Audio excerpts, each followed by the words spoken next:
السلام علیکم، ست شری اکال اینڈ گڈ مارننگ۔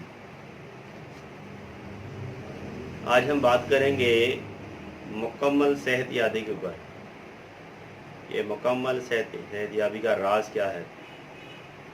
اس راز کو جب آپ جان لیں گے تو یہ بہت معمولی، اور اس کو جب آپ اپلائی کریں گے اپنے اوپر تو انشاءاللہ بہت آپ کو اچھے رزلٹ ملیں گے۔ اس کے لیے نہ کسی دوائی کی ضرورت ہے، نہ کسی ورزش کی ضرورت ہے، اور نہ کوئی اور ٹوٹکا کرنے کی ضرورت ہے، نہ کھانا پینا بدلنے کی ضرورت ہے، اور نہ ہی ماحول بدلنے کی ضرورت ہے۔ سب سے پہلی بنیادی بات، اگر بھوک نہ ہو تو کھانے کی طرف دیکھے تک نہ۔ کھانا کیا، کھانے والی کوئی بھی چیز کہ انسان کہے کہ چلو تھوڑے سے بسکٹ کھا لے، یا کوئی کولڈ ڈرنک پی لے، یا ایک کپ چائے پی لو، یہ کون سا کھانا ہے؟ جب تک شدید بھوک نہ ہو کھانے والے کی چیز کی طرف بالکل دیکھیں تک نہ۔ جب پیٹ بالکل خالی ہو جائے تب ہی کھانا کھائیں۔ کھانے کا دوسرا اصول،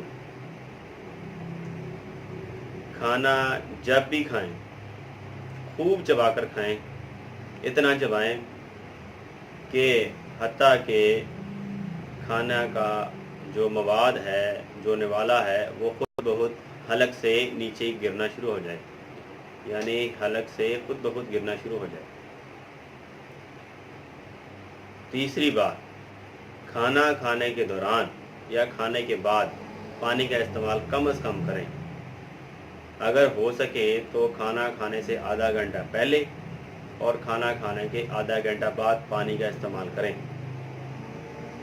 یعنی کھانے سے آدھا گھنٹہ پہلے جب آپ نے کھانا کھانا ہو، آپ کو یہ سمجھ آنی چاہیے، آپ یہ چیز دیکھیں کہ آپ نے 8 بجے کھانا ہے یا 9 بجے کھانا ہے، نظر آ رہا ہے آپ کو، تو آپ آدھا گھنٹہ پہلے 1 گلاس پانی پی لیں یا 2 گلاس پانی پی لیں۔ اس کے بعد کھانا کھائیں گھنٹے بعد یا آدھے گھنٹے بعد، اس کے بعد پھر گلاس پانی پئیں کھانے کے 1 گھنٹہ بعد یا آدھے گھنٹے۔ اب یہ جو ترشے کا مواد ہے یہ اس کو ہضم کرتا ہے۔ اگر بغیر بھوکے آپ کھانا کھائیں گے، ویسے تو سب لوگ کہتے ہیں کہ ہم تو بغیر بھوکے کوئی کھانا نہیں کھاتے، جب ہم اپنے مریضوں کو یہ بات سمجھاتے ہیں کہ بغیر بھوکے ہم کھانا نہیں کھاتے، تو ہم پوچھتے ہیں کہ کیا آپ کو شدید بھوک لگی ہوتی ہے جب آپ کھانا کھاتے ہیں؟ وہی کہتے ہیں کہ نہیں۔ صبح شام دوپہر ایک روٹین بنائیے، صبح 8 بجے ناشتہ، دوپہر کو 12 بجے کھانا، رات کو 6-7 بجے 8 بجے کھانا۔ یہ ٹائم نہیں دیکھنا، ٹائم آپ نے اپنے پیٹ کے حساب سے دیکھنا ہے کہ کیا پیٹ میں سے الارم بج رہا ہے کہ بھوک ہے تو کھائیں، ورنہ نہ کھائیں۔ بغیر بھوک کے کھانے سے کیا ہوتا ہے، پیٹ کے اندر جو مواد، معدے کے منہ کے اندر جو مواد پڑا ہوا ہے، اب وہ پہلے سے ہضم ہو رہا ہے، ڈائجسٹ ہو رہا ہے۔ اب جو چیز ہضم ہوگی تبھی وہ آنتوں کی طرف جائے گی۔ معدہ تب تک وہ چیز آنتوں کی طرف نہیں بھیجتا جب تک وہ ہضم نہ کر لے۔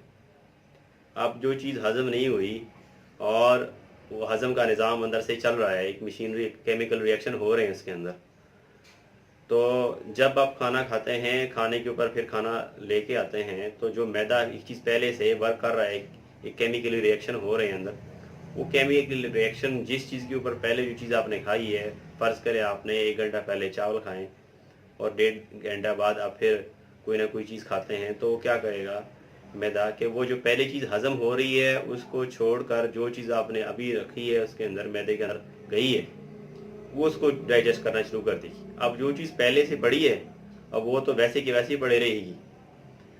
اب کیا ہوگا، جو چیز ویسے کی ویسی وہاں پڑی رہے گی، اس کے اندر تعفن، بیکٹیریا، انفیکشن بڑھنا شروع ہو جائے گا۔